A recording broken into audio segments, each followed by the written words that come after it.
Good afternoon, everybody, and welcome to another edition of Real Talks. I'm your host, David Steele. I hope everybody is having an outstanding weekend, and they did partake in going to see the newest film out that just dropped, started the blockbuster season, and that was Guardians of the Galaxy Volume 3. Um, and we'll be talking more about the opening weekend numbers and everything else tomorrow on the show. And so I actually just did a spoiler cast with Matthew Anderson. It is on the channel now. You can go to my Twitter, it's on there, his Twitter, and a bunch of other places you can see that. But that's this week. That was for that. So, what I have said in the past, and we're going to be continuing today, is I said we were going to be doing a Mission Impossible rewatch series. And so we just about, I don't know, a week ago when Paramount dropped their new footage at Comic Con, it was probably about more like 2 weeks ago.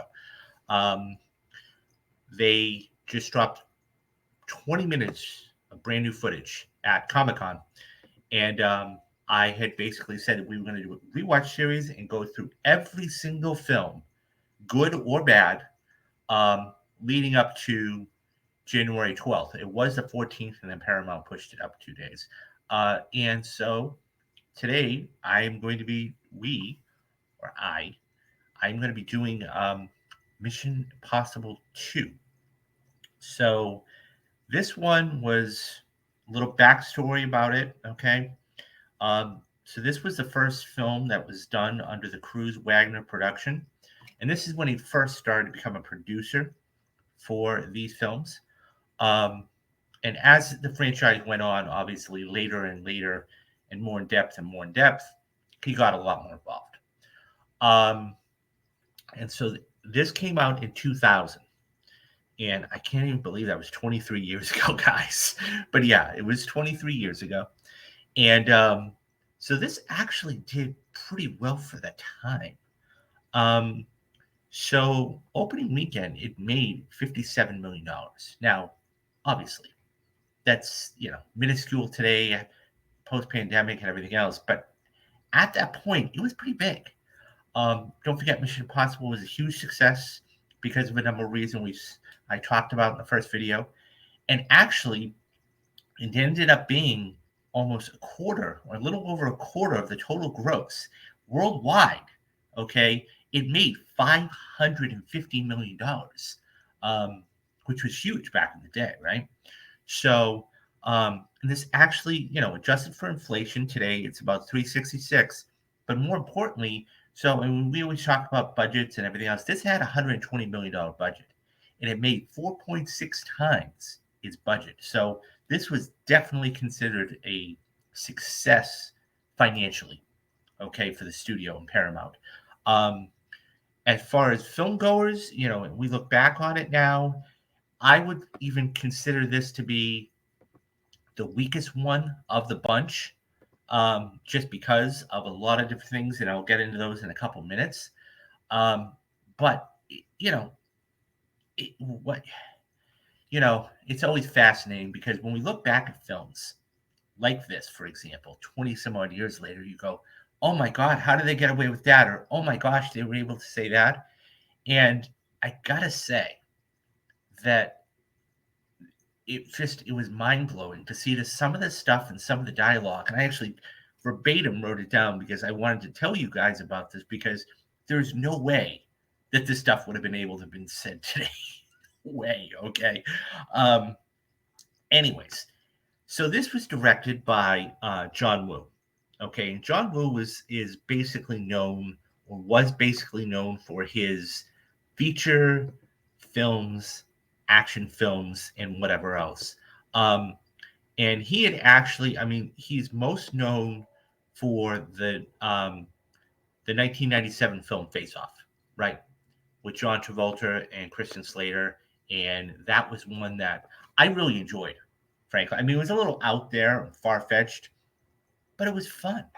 It was good. It was cool to see John Travolta as a villain. Um, yeah, and I really enjoyed it. So a couple of you, because of the success of Face Off, and because of that, you know, um, well done action style of film, they Paramount signed him on, and he did Mission Impossible 2. So, let's talk about so this there are a number of different things and factors here. One of them being is as we move through this franchise, okay, I'm going to talk to you guys about a number of different things, such as, for example, okay, Vin Rames and Tom Cruise are the only two people, okay, that have been in every single film in some capacity. I mean, Tom Cruise obviously is the star of the film, but even if you go back, I mean, Vin Rames is, he was introduced in the first one, and he still had a part in this to play that was okay. Um, but yeah, so let's talk about the cast for a minute because this was an interesting cast that came to be. So of course you have Vin Rames there on the left, okay. You have Tom Cruise. You have Fatty Newton, who was, not she was known, okay, but she wasn't, um, how shall I say, box office material. Okay, I mean, she was a name that I think a lot of people was wondering, who is this? Who is this woman? And so I think that, you know, um, so that being said, you had Fatty Newton, okay, and you also had that gentleman there on the right who plays the villain. We'll get to him in a couple of minutes. Is um, Doug Ray Scott, and he plays Sean Ambrose, and he plays the villain in this film. And so it's one of those things where it wasn't bad, but it wasn't great. And so I think that yeah, I just I it just you're always going to have one bad film in a franchise, always. And I think this was going to be the bad film. Um, Already I'm talking negatively about it, even though it was critically, it did a lot of money. And that's the thing. You can have a film do a lot of money and still be a film that's not so good. Anyway, so that's those are the four major players of the game. We have other co-stars and proxies for the villains, everything else, but those are the four big names that are in the film. Um, so something else I'm going to be talking to you about is the different secretaries, the different superiors in this film, because as we go through this franchise, we're going to see a number of different um, uh, secretaries, secretaries of the different, Mission Impossible branch. So in this particular film, and it was always interesting, okay, to see who is going to be the next secretary, right? So in this particular case, it's Anthony Hopkins. Anthony Hopkins is playing the the secretary to actually tell Hunt what his mission is. And I mean, it's only a couple of scenes, okay, but he was good for what it was.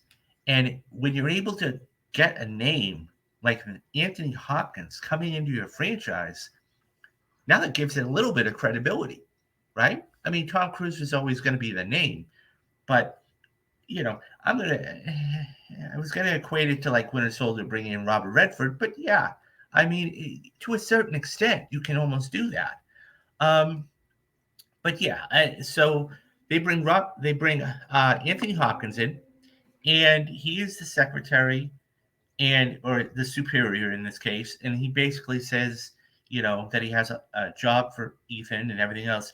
But when we begin the film, and this just goes to show you John Woo's um, creativity. I'm going to talk about some of these shots in a couple minutes, but this one in particular, how do you start out a Mission Impossible film, right? It's difficult because we haven't caught up with the characters in a minute, and what is Ethan doing, and what is everybody else doing. So what does he do? We go to what we believe or what could be distinguishes like the Grand Canyon or rock climbing. And so Ethan Hunt, of course, he likes a challenge, right? And so he's out well, we don't know exactly the exact place, but we see Tom Cruise rock climbing. And, knowing him, my guess is that he told John, hey, look, I don't want any ropes or strings or anything else. I mean, of course, you can tell. And by the way it was shot was spectacular because they had to shoot it from a helicopter, right? I mean, it was one of those things where you're so high up that this isn't CGI, guys. I mean, this is the start of, what we know today. Um, and, it's just amazing when you see what we have and the durability and the dexterity and the strength, the course, and just, it's mind blowing. And of course, he makes a jump, he gets to the top of the cliff. He's handed, or they shoot down a missile-like projectile, and it has these awesome. I would love to get a pair of these at some point. Oakley sunglasses, and it's that's the always the catch too. It's how are they going to give him the mission? It's not that he gets the mission; it's that how is he going to get the mission? So this in this particular one, it's via sunglasses, and it's optical, and so should your mission, should you choose to accept it, is. And so the plot of this film, and this is where we really start to go into it, and the plot of this film, okay, as was stated earlier, okay, is Ethan has to basically try and recover something known as Chimera. And so how does he do that, right? So in the beginning of the film, I'm not going to go beat by beat because either you've seen this film or you're going to go see this film or you know of this film. Um, so basically, we have a doctor that developed this, and it's interesting watching. It was fascinating because as I was watching this film, I was thinking of the pandemic, and so Chimera is this world-ending disease, and Ethan Hunt and his team basically have to go and stop the outbreak of this worldwide pandemic disease. And so it's fascinating to see. So, you know, we are introduced to the doctor early on and everything else. So I have a couple of notes here. So as I was saying, once again, getting back to Hopkins, it was a small little part. He was really good. And we're going to go through different secretaries as we go through this franchise. So a couple of these things.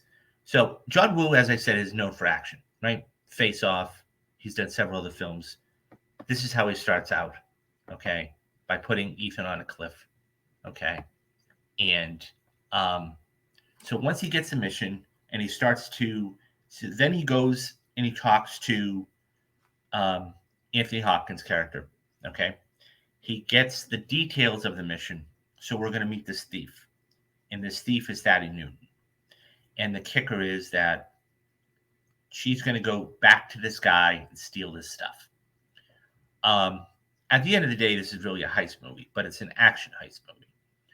So some of the lines. So one thing I really noticed going forward with this movie is that John Woo used slow motion quite a few times in this film, and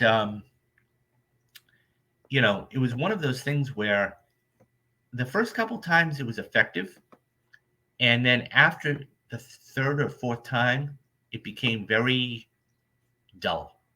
I didn't care for it at all because it was you're taking away from the the the gravitas of it, and so we actually in one particular. So we have somebody else here who plays a small part. Okay, he's in a cat. I mean, it's interesting to look back 23 years later, and he looks back, and Brendan Gleeson is the owner of this company that I'm referring to as Biotech.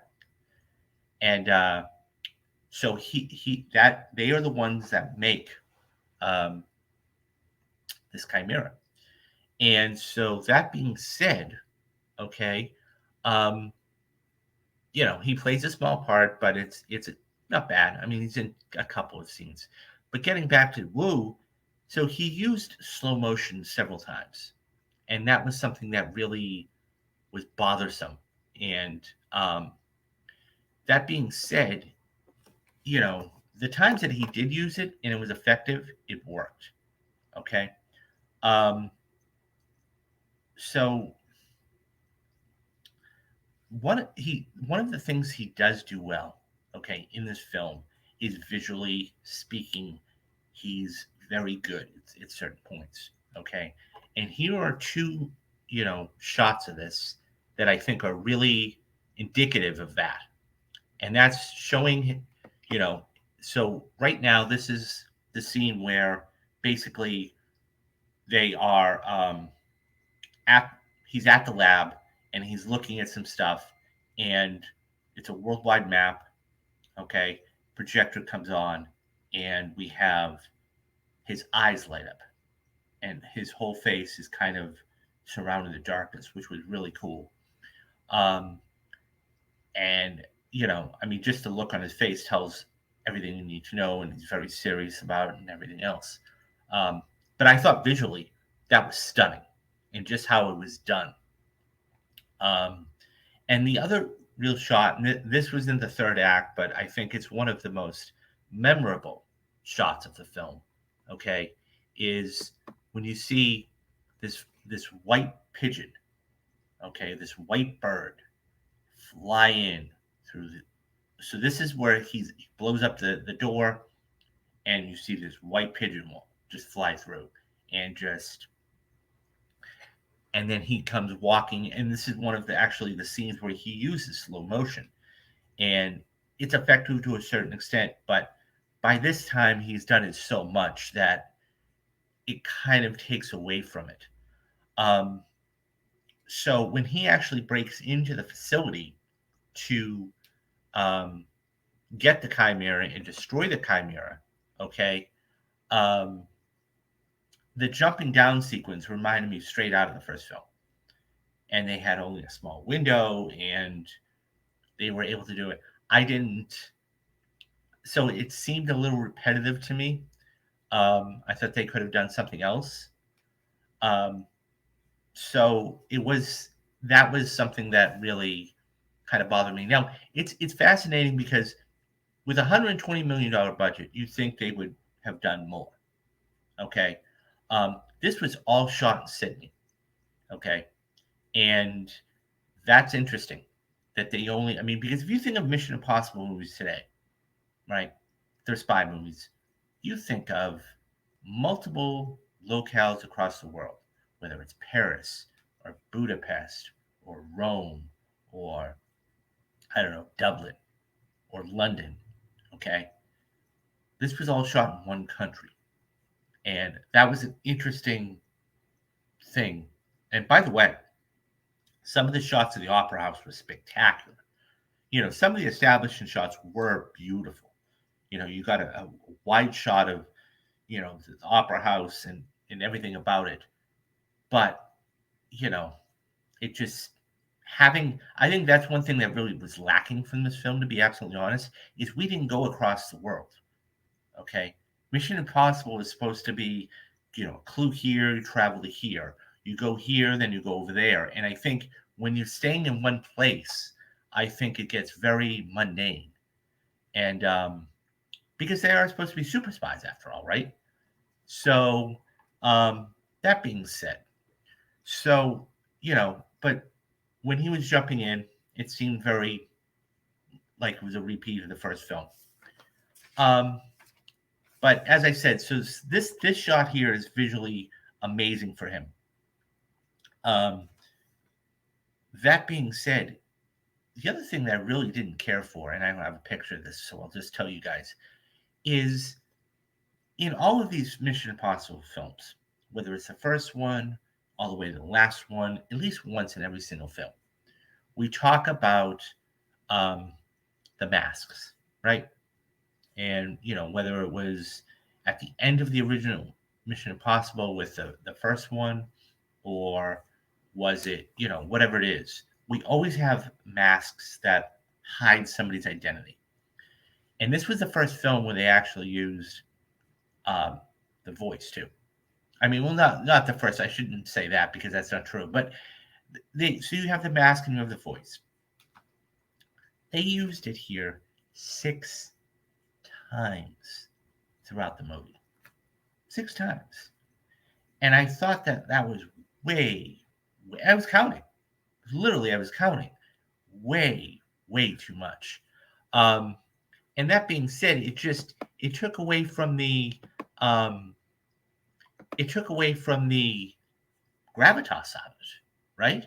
Because master of disguise, supposed to figure out who it is, didn't work for me at all. Yeah, I mean, so just a couple other things I want to talk about real quick is the script. This had to be in. I'm going to pull up the writer's name here. Okay, Bruce Geller, Ronald D. Moore, and Brandon Braga. Okay, they were the three writers, or the main writers, that are credited for this film.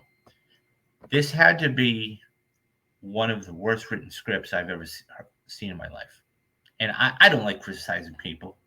I mean, we're 23 years out and everything else, but that had to be one of the worst scripts and misogynistic scripts I've ever seen in my life. So I'm going to read you a couple of these verbatim. This is right out of the movie. And so there's actually one scene here where, so I'm going to see if I can find this. Okay. So it was one of the scenes in the film was where basically that let's see. Okay, sorry guys. So one of the scenes in the film was when the villains were in the room. Okay, so these guys were. Now this is actually when they're about to meet Gleason. So, but you can picture it for another thing.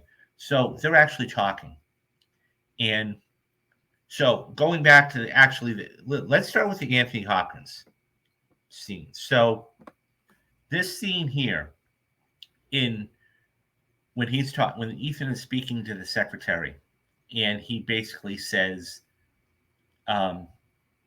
this is a direct quote, by the way. Okay, to go to bed with a woman, to go to bed, a woman has all the training she needs. She lies. This isn't mission difficult. This is mission impossible. This should be a walk in the park. Now, I think that what really offended me about that was it's not mission difficult. It's mission impossible. That's fine. It's to go to bed with a woman. She has all the training she needs. Like what? I can't even believe that is even said today.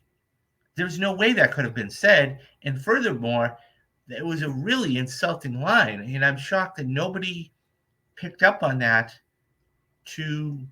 back then. Like, whoa, that was blatant misogynistic. And I went, wow.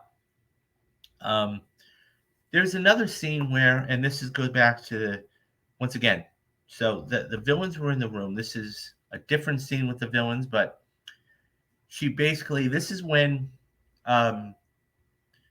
the proxy, okay, this guy in the back behind the main villain there, basically was really curious about why Thada Newton's Naya is her name, why Naya came back after all these years. And the exact quote from the movie said, she wasn't exactly gagging for it 6 months ago when she left you. Like, oh my God. How, I was blown away. Like, and they actually let this through, and they actually allowed them to say this. And I don't know. I just couldn't. So okay, fine. Um, and then later on, okay. I mean, this just tells you how bad the film is from a story point of view, right? Because this is just it's time after time after time.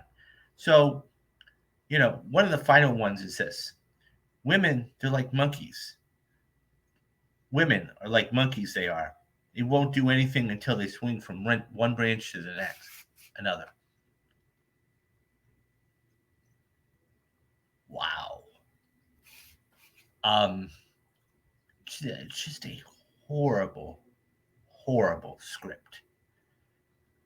Anyways, I had to bring that out because that was incredibly, you know, we would net, if they actually came out and tried to write this or say this stuff today, they'd have been thrown off the set, or the writers would have been thrown off the project. But getting back to the film, okay, all in all, it was more. So what ends up happening, obviously, is Nia takes the Chimera, and they have to go save. They have to go hunt down Sean. Okay, pictured there in front, and stop this deal from going down, which this is the deal, okay, in which he and Gleason are standing there. One of those is the actual Chimera because they took it from her blood, and the other one is the antidote. And so Sean is basically blackmailing him and saying, look, I want stock options, this, and this. And Ethan comes in and um, saves the day, you know. And there's a big, so once this happens, okay, and so at which point his proxy, okay, this guy back here, and he cuts his finger off, you know, unnecessarily because, he's questioning him. He gets wrapped up. And so he gets, another mask is put on and he's, taped shut. And he basically shoots his proxy, Sean does, without knowing it. The whole third act, okay, um, was really drawn out. It was really drawn out. I mean, once this deal does not go down, they finally get to transfer. Okay, then Ethan and Sean have this battle for probably about the better part of 20 minutes over what's a really cool. I mean, don't get me wrong, it's a really cool motorcycle chase, and cars flipping, explosions, gunshots, and once again, in going back to the slow motion. Okay, John Woo uses slow motion when you see that, whether he's jumping over him or a multitude of different ways. And I thought it got to be very repetitive, very cumbersome, and very drawn out. And I didn't care for it whatsoever. Um, all of that being said, we all know what happens. Okay. Anybody who's seen the film or knows about the film, basically, you know, Ethan saves the day. They save Naya, you know, um, and that's it. But it's one of those things where when you watch the film after the repetitiveness, after the time after time after time after time, you get turned off real quick. And I think that was something that really turned me off, frankly. I mean, I had seen the film, but I hadn't seen it in many, many, many years because of how bad it was. And I forgot how bad it was, whether it was the script, whether it was repetitiveness of such, whether it was, the villain or whatever it was. And I just, obviously, I didn't care for the film. Now, that all being said, Mark, it did make a lot of money. Okay. It did, make $500 million at the worldwide box office. And but when you look back in the grand scheme of things, at the end of the day, this film is always in the bottom, inevitably. If not the bottom, the second to the last one, because it just never worked. I think Wu got a lot of great stuff done with Mission Impossible, or with Face Off rather, and he wanted to try and capitalize on that. And that being said, he didn't. It didn't work, and I think that when you have a director like that, and he tries to do it again, it's harder. It's more difficult. Even even if the cast is different, okay. Even if the cast is different, and I think that you know, look, this film for what it is, it may be a success um, out there, but I guarantee you, as far as box office, it's one of the lower tier films. Um, I mean, there's a lot of other things. That's not to say. I want to say something too. This film had its high points. It really did. Like the visuals sometimes, as I said, were some of the greatest visuals I've seen in a long time. Okay, whether it's this shot, okay, with Ethan's eyes, or whether it's, I mean, this is the shot I think everybody remembers from this film, is that white pigeon flying through with the darkness and the fire, and it just looked really, really cool. And in slow motion, it does look cool, but that was all it had. And I think that when you have a script the way it was, and it just, and that's why they didn't ask him to come back.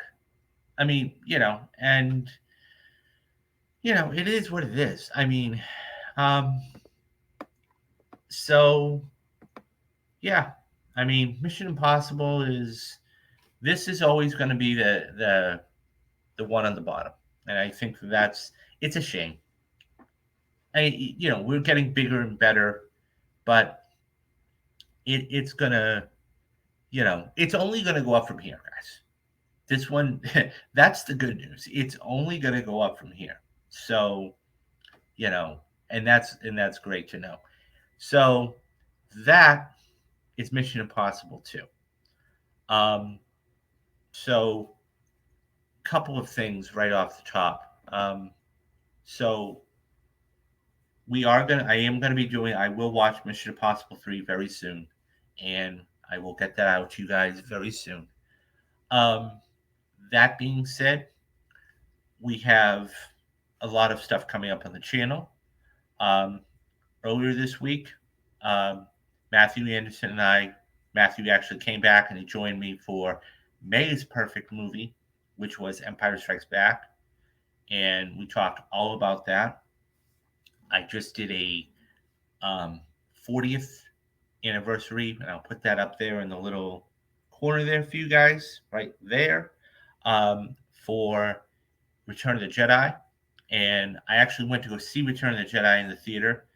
And I mean, look, I've seen the movie like 50, 60 times. It was a different experience. I mean, not one time did I want to get up and go use a restroom or get popcorn or whatever. And, you know, so, but yeah, so I went to go see that also.